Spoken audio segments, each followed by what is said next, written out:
स्वागत है आप सबका आपके अपने YouTube चैनल भाषा की बात में। जैसा कि स्क्रीन पर दिखाई दे रहा है आपको, हम चलते हैं नेक्स्ट चैप्टर की ओर, पार्ट 2 गद्य खंड का।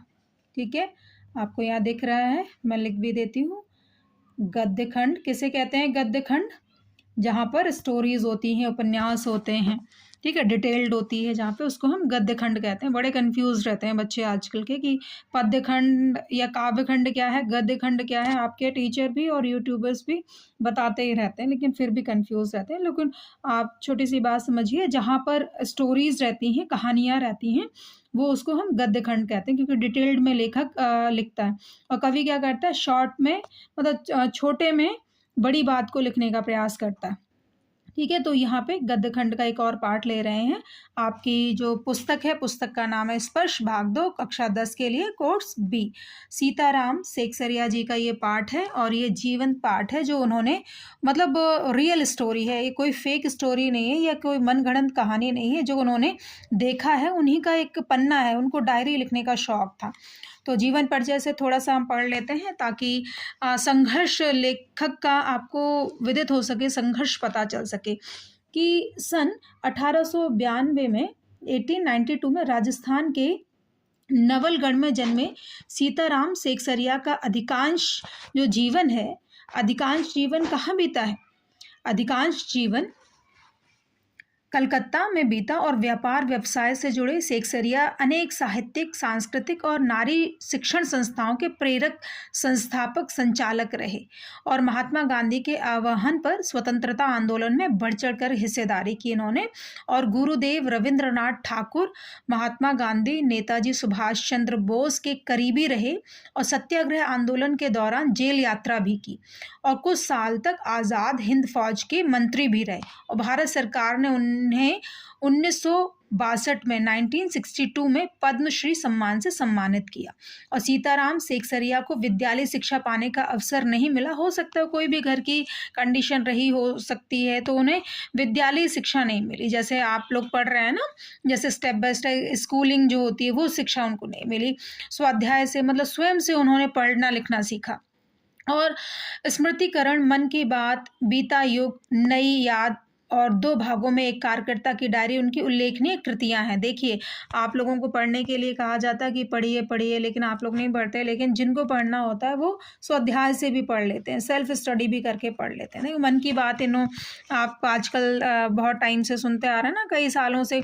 प्रधानमंत्री हमारे नरेंद्र मोदी जी मन की बात के माध्यम से पूरे देश विदेश अपने भारत की चर्चा करते हैं। जगह जगह क्या क्या चीज़ें डेवलपमेंट हो रही, किस तरह से लोग आगे बढ़ रहे हैं, उनकी भी बात करते हैं। लोगों के नए नए आविष्कारों को उठा करके लेकर आते हैं, है ना। तो उसी प्रकार मन की बात भी इन्होंने की। और पाठ प्रवेश आइए देख लेते हैं। पाठ प्रवेश जैसा कि स्क्रीन पे आपको दिखाई दे रहा है कि अंग्रेजों से देश को मुक्ति दिलाने के लिए महात्मा गांधी ने सत्याग्रह आंदोलन छेड़ा था और इस आंदोलन ने जनता में आज़ादी की अलख जगाई। आज़ादी की अलख जगाने का मतलब क्या है? लोगों के मन में, लोगों के दिल में ये प्रेरणा डाली कि हमें आज़ाद होना है, हमें गुलाम नहीं रहना है किसी का। देश भर में ऐसे लाखों लोग सामने आए जो इस महासंग्राम में अपना सब कुछ, सर्वस्व निछावर करने का मतलब है तन मन धन, मतलब अगर जो पैसे वाला है, पैसे से, अपने मन से, अपने शरीर से सब कुछ निछावर करने को तैयार था, इस देश के लिए तत्पर थे। और 26 जनवरी 1930 को गुलाम भारत में पहली बार स्वतंत्रता दिवस मनाया गया और यह सिलसिला आगे भी जारी रहा और आज़ादी के 2.5 साल बाद 1950 में यही दिन हमारे अपने गणतंत्र के लागू होने का दिन भी बना। प्रस्तुत पाठ के लेखक सीताराम सेकसरिया आज़ादी की कामना करने वाले उन्हीं अनंत लोगों में से एक थे। वह दिन प्रतिदिन जो भी देखते, सुनते और महसूस करते थे, उसे अपनी निजी डायरी में दर्ज कर लेते थे और यह क्रम कई वर्षों तक चला। इस पाठ में उनकी डायरी का 26 जनवरी 1931 का लेखा जोखा है।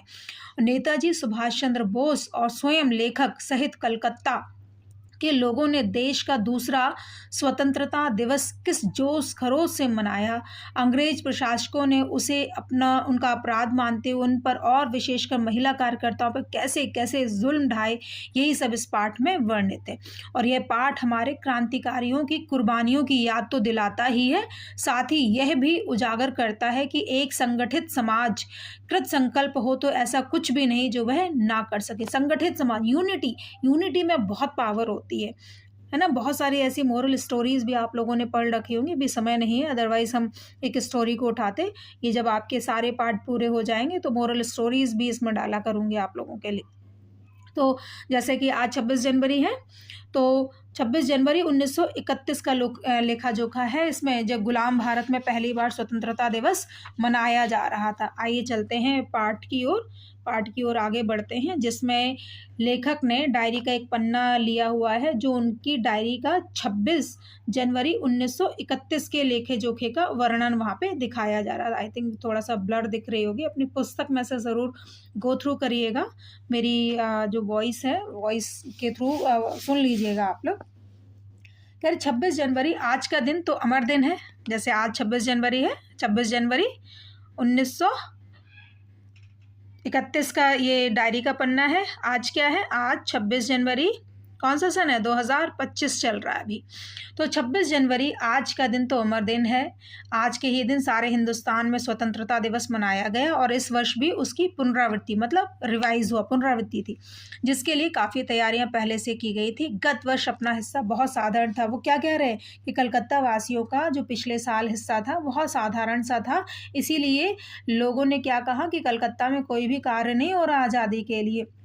कह रहे केवल प्रचार में 2000 रुपया खर्च किया गया। सारे काम का भार अपने समझते थे, अपने ऊपर है, और इसी तरह जो कार्यकर्ता थे उनके घर जा जा कर के समझाया जा रहा था। और इस तरह से कार्यकर्ता जो वर्कर होते हैं पार्टी के, उनको समझाया जा रहा था कि किस तरह से सेलिब्रेट करेंगे और अंग्रेज़ों के खिलाफ किस तरह से इसको एक आंदोलन का रूप दे देंगे। बड़े बाजार के प्राय मकानों में, बड़े बाजार कहाँ, कलकत्ता की बात हो रही है, राष्ट्रीय झंडा फहराया जा रहा था और कई मकान तो ऐसे सजाए गए थे मानो ऐसा मालूम होता था कि मानो स्वतंत्रता मिल ही गई हो। कलकत्ते के प्रत्येक भाग में ही झंडे लगाए गए थे। बेटा ये आज़ादी ना बहुत कीमती है हम लोगों के लिए, हम इस चीज़ को समझते नहीं। इस आज़ादी के लिए लोगों ने अपने घर बार, अपने बच्चे, किसी चीज़ की परवाह नहीं की, सब कुछ निछावर कर दिया। बहुत महंगी पड़ी है आज़ादी, तो उसमें हज़ारों हज़ार ऐसे लोगों ने जान कुर्बान कर दी जिनको आज़ादी के बाद कोई पूछता भी नहीं, उनके नामो निशान तक मिट गए उनके परिवारों के। ठीक है, तो बड़े बाजार के प्राय मकानों पर राष्ट्रीय झंडा फहरा रहा था और कई मकान तो ऐसे सजाए गए थे कि ऐसा मालूम होता था मानो स्वतंत्रता मिल गई हो।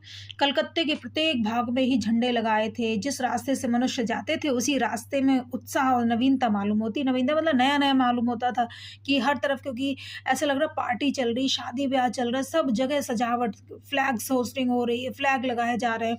जिस रास्ते से मनुष्य जाते थे उसी रास्ते में उत्साह नवीनता मालूम होती थी। लोगों का कहना था कि ऐसी सजावट पहले नहीं हुई। पुलिस भी अपनी पूरी ताकत से शहर में गश्त दे रही थी। गश्त देने का मतलब क्या है? पेट्रोलिंग करना। और जो कारी थे, जो प्रदर्शन कर रहे थे, जो प्रोटेस्ट कर रहे थे या जो भी नारे लगा रहे थे, तो जो इंग्लिश गवर्नमेंट थी उनकी गोरखे तथा सार्जेंट जो भी प्रत्येक मोड़ पर जो सिपाही तैनात थे, घुड़सवारों का भी प्रबंध था। वो क्या करते कि पार्कों में चारों तरफ उनकी गश्त चल रही थी कि कोई भी जो भारतीय है ना, स्वतंत्रता सेनानी, कोई भी नारे लगाते यहाँ पे ना आ जाए। तो मॉन्यूमेंट के नीचे जहाँ शाम को सभा होने वाली थी उस जगह को तो भोर में ही 6 बजे से पुलिस ने बड़ी संख्या में घेर लिया और बंगाल प्रांतीय विद्यार्थी संघ के मंत्री अविनाश बाबू ने झंडा गाड़ा तो पुलिस ने उनको पकड़ लिया तथा लोगों को मारा या हटा दिया। इस तरह से तारा सुंदरी पार्क में बड़ा बाजार कांग्रेस कमेटी के युद्ध मंत्री हरिश्चंद्र सिंह झंडा फहराने गए, पर वे भी भीतर ना जा सके। वहां पर काफ़ी मारपीट हुई और 2-4 आदमियों के सिर फट गए।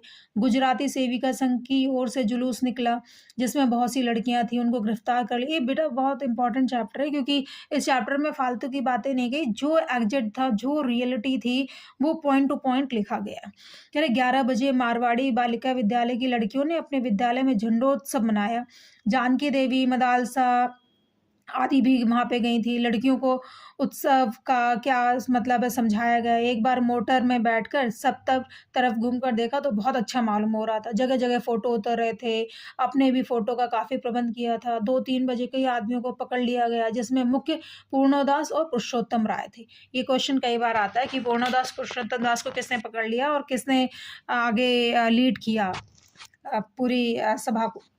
मेरे सुभाष बाबू को जुलूस का भार पूर्णोदास पर था। ध्यान रखना पूर्णोदास पर था, पुरुषोत्तम दास पर नहीं। और ये प्रबंध कर चुका था। स्त्री समाज अपनी तैयारी में लगा था। जगह-जगह स्त्रियाँ जो थीं जुलूस निकालने की तथा ठीक स्थान पर पहुँचने की कोशिश कर रही थीं। मॉन्यूमेंट के पास जैसे प्रबंध भोर में था वैसा करीब 1 बजे नहीं रहा क्योंकि पुलिस जो आई थी पेट्रोलिंग कर रही थी, उन्होंने मार-पीट के सब जगह भगा दिया था और किसी-किसी को उठा कर के जेल में बंद कर दिया था। इसकी वजह से नहीं था। कह रहे जब से कानून भंग का काम शुरू हुआ तब से आज तक इतनी बड़ी सभा ऐसे मैदान में नहीं की गई थी। और यह सभा तो कहना चाहिए कि ओपन लड़ाई थी। किससे? अंग्रेजी गवर्नमेंट से। पुलिस कमिश्नर का नोटिस निकल चुका था कि अमुक-अमुक धारा के अनुसार कोई सभा नहीं हो सकती। जो लोग काम करने वाले थे, उन सबको इंस्पेक्टरों के द्वारा नोटिस और सूचना दे दी गई थी कि आप यदि सभा में भाग लेंगे तो दोषी समझे जाएँगे। उधर काउंसिल की तरफ से नोटिस निकल गया। मतलब इस तरह से बहुत सारी डिटेल लेखक ने लिखी हुई है अपनी डायरी के इस पन्ने में। और लेखक क्या कह रहे हैं? सुभाष बाबू की बात कर रहे हैं कि ज्योतिर्मय गांगुली, सुभाष बाबू इन सबको ना काफ़ी चोटें लगी थी। सुभाष बाबू क्या करते थे, वंदे मातरम बोलते थे। वह उन्होंने अपनी आँखों से देखा पुलिस का भयानक रूप दिख रहा है उनको, लाठियाँ चल रही हैं। क्षितिज चटर्जी का फटा हुआ सिर देखकर क्योंकि पुलिस ये नहीं देखती थी कि वो तो मार देती थी क्योंकि इंडियंस थे, इंडियंस को तो कैसे समझते थे कीड़े-मकोड़े हों जैसे। तो बिना उनको देखे कि कोई इंसान है, कोई कुछ कर रहा है, इतनी तेज़ मारती थी गोलियाँ। 1919 का कांड तो आप लोगों ने सुन ही रखा है। आप लोग इतिहास में पढ़ते हैं मतलब आप एसएसटी में पढ़ते ही हैं उसको। तो यहाँ पे सर फट गया था क्षितिज चटर्जी का और उधर खून बह रहा था उनके सर से और उधर स्त्रियाँ जो थी वो मॉन्यूमेंट की जो सीढ़ियाँ थी, उन सीढ़ियों पर जाकर के झंडा फहरा रही थी और घोषणाएँ पढ़ रही थी। और स्त्रियाँ स्त्रियाँ क्या थीं? स्त्रियाँ जो थीं वो बहुत बड़ी संख्या में थीं और वहाँ पे पहुँच गई थीं और प्रयास सबके पास झंडे थे। मतलब सभी के पास झंडे थे। जो वॉलंटियर गए थे वे अपने स्थान से लाठियाँ पड़ने पर भी हटते नहीं थे। ठीक है, लाठियाँ पड़ रही हैं लेकिन अंदर इतना उत्साह है ना जैसे हमारे भारतीय सैनिकों के अंदर कुछ भी हो जाए हमें सीमा पे रक्षा करनी है अपने देश की तो करनी है। वही भाव उस ज़माने में थे स्वतंत्रता सेनानियों के अंदर। चाहे वो अ, प्रोटेस्ट अहिंसा के बल पे करें गांधी जी के आह्वान पर, चाहे वो भगत सिंह जैसे हों, चंद्रशेखर जी जैसे हों, मतलब हज़ारों हज़ार लोगों ने अपनी जान की परवाह नहीं की। उनके अंदर ऐसा जज़्बा था। आज आज़ादी की कीमत हम सब पहचानते नहीं हैं। आज़ादी बहुत मुश्किल से मिली है। सुभाष बाबू को चलिए पढ़ते हैं आगे। सुभाष बाबू को पकड़ लिया गया और गाड़ी में बैठाकर लाल बाज़ार लॉकअप में भेज दिया गया। कुछ देर बाद ही स्त्रियाँ जुलूस बनाकर वहाँ से चलीं। साथ में बहुत बड़ी भीड़ इकट्ठी हो गई। बीच में पुलिस कुछ ठंडी पड़ती थी। उसने फिर झंडे चलाने शुरू कर दिए। अब की बार भीड़ ज़्यादा होने के कारण बहुत आदमी घायल हुए। धर्मतल्ले के मोड़ पर आकर जुलूस टूट गया और करीब 50-60 स्त्रियां वही मोड़ पर बैठ गईं। पुलिस ने उनको पकड़कर लाल बाजार भेज दिया। स्त्रियों का एक भाग आगे बढ़ा जिसका नेतृत्व विमल प्रतिभा कर रही थी। उनको बहु बाजार के मोड़ पर रोका गया और वे वहीं मोड़ पर बैठ गईं। आसपास बहुत बड़ी भीड़ इकट्ठी हो गई जिस पर पुलिस बीच-बीच में लाठी चलाती थी। इस प्रकार करीब पौन घंटे के बाद पुलिस की लारी आई और उनको लाल बाजार ले जाया गया। और भी कई आदमियों को पकड़ा गया। ब्रजलाल गोयनका जो कई दिन से अपने साथ काम कर रहा था, दमदम जेल में भी अपने साथ था, पकड़ा गया। पहले तो वह झंडा लेकर वंदे मातरम बोलता हो मॉन्यूमेंट की ओर इतनी तेज दौड़ा कि अपने आप ही गिर पड़ा और उसे एक अंग्रेजी घुड़सवार ने लाठी मारी, फिर पकड़कर कुछ दूर ले जाने के बाद छोड़ दिया। इस पर वह स्त्रियों के जुलूस में शामिल हो गया और वहाँ पर भी उसको छोड़ दिया गया। तब वह 200 आदमियों का जुलूस बनाकर लाल बाज़ार गया और वहाँ पर गिरफ्तार हो गया। मदालसा भी पकड़ी गई। उससे मालूम हुआ कि उसको थाने में भी मारा था। सब मिलाकर 105 स्त्रियाँ पकड़ी गई थीं। बाद में रात को 9 बजे सबको छोड़ दिया गया। कलकत्ता में आज तक इतनी स्त्रियाँ एक साथ गिरफ्तार नहीं की गई थीं। करीब 8 बजे खादी भंडार आए तो कांग्रेस ऑफिस से फ़ोन आया कि यहाँ बहुत आदमी चोट खाकर आए हैं और कई की हालत संगीन है और इनके लिए गाड़ी चाहिए। जानकी देवी के साथ वहाँ गए। बहुत लोगों को चोट लगी हुई थी। डॉक्टर दासगुप्ता उनकी देखरेख तथा फोटो उतरवा रहे थे। उस समय तक 67 आदमी 63 आदमी वहां आ चुके थे और बाद में 103 तक आ पहुंचे। अस्पताल गए लोगों को देखने से मालूम हुआ कि 160 आदमी तो अस्पतालों में पहुंचे और जो लोग घरों में चले गए वे अलग हैं। इस प्रकार 200 घायल जरूर हुए। पकड़े गए आदमियों की संख्या का पता नहीं चला, पर लाल बाजार के लॉकअप में स्त्रियों की संख्या 105 थी। आज तो जो कुछ हुआ वह अपूर्व था। अपूर्व मतलब बेहतरीन, एक्सीलेंट था। बंगाल के नाम या कलकत्ता के नाम पर कलंक था कि यहाँ काम नहीं हो रहा।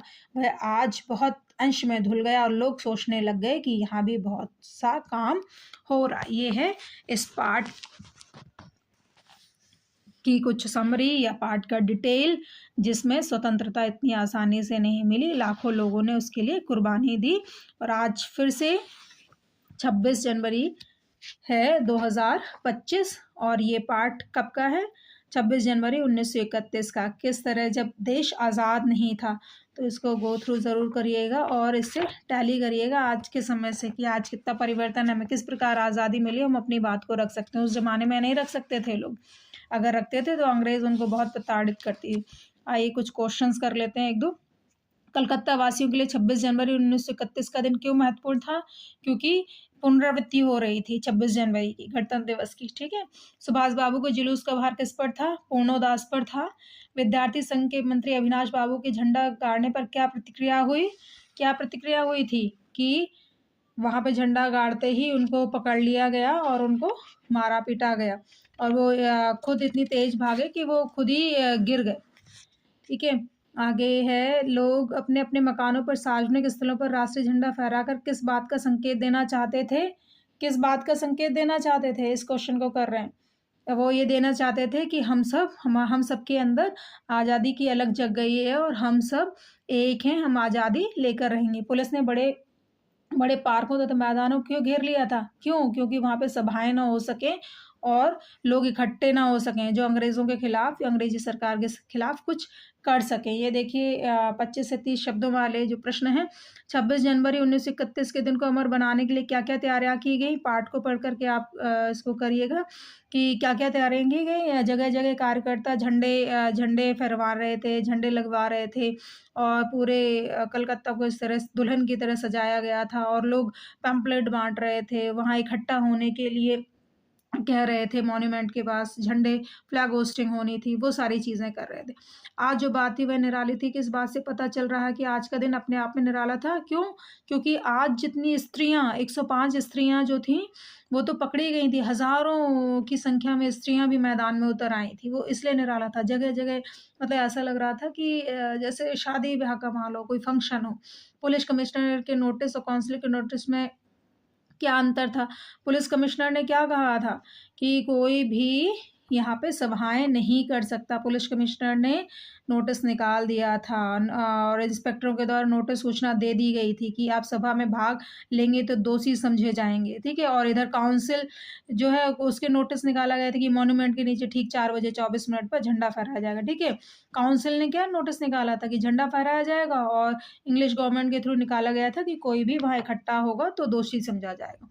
धर्मतल्ले के मोड़ पर आकर जुलूस क्यों टूट गया? क्योंकि जो पेट्रोलिंग कर रही थी पुलिस, उन्होंने उनको मारा पीटा, इसलिए सब लोग बिखर गए।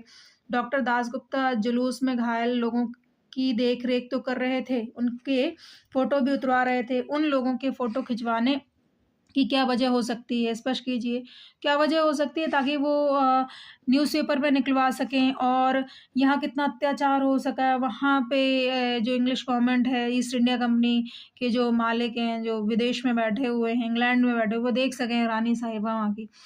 इसलिए उतरवा रहे थे और कितना काम हो रहा है ताकि पूरा देश देख सके, गांधी जी देख सकें इस चीज़ को। डॉक्टर दासगुप्ता जुलूस में घायल लोगों की देख-रेख तो कर ही रहे थे, उनके फ़ोटो भी उतरवा रहे थे। उन लोगों की फ़ोटो खिंचवाने की क्या वजह हो सकती है? जैसे कि स्पष्ट मैंने अभी कर दिया। इसी की तरह सुभाष बाबू जुलूस में स्त्री समाज की क्या भूमिका थी? पाठ से आप इसको पढ़ सकते हैं, बहुत वीडियो डिटेल्ड हो जाएगा। इसलिए हम आगे थोड़ा-सा इसको बता देती हूँ मैं कि कई जो वीडियोज़ हैं, कई वीडियोज़ मैंने आपके डाले हैं वाक्यों के। तो भाषा अध्ययन जैसे यहाँ पे दिया हुआ है, तो भाषा अध्ययन से आप देख लेंगे कि सरल वाक्य यहाँ जैसे दिखाई दे रहा है आप लोगों को, सरल वाक्य, संयुक्त वाक्य और मिश्र वाक्य बहुत ईज़िली आप यहाँ से आइडेंटिफ़ाई कर सकते हो। मैं बार-बार कहती हूँ कि जो वाक्य हैं या मुहावरे हैं, आप अपनी भाषा अध्ययन वाले पार्ट में से ज़रूर किया करें, क्योंकि बोर्ड परीक्षाओं में यहीं से पूछ लिए जाते हैं। जैसे सरल वाक्य यहाँ दिया, कर्ता, कर्म, पूरक, क्रिया, संयुक्त वाक्य योजक दिए और, परंतु, इसलिए आदि। मिश्र वाक्य योजक यहाँ पे दिए हुए रहते हैं, जैसे जब, ज्यों, इत्यादि इत्यादि दिए रहते हैं, तो ज़रूर यहाँ से पढ़ा करें। ठीक है, थैंक यू।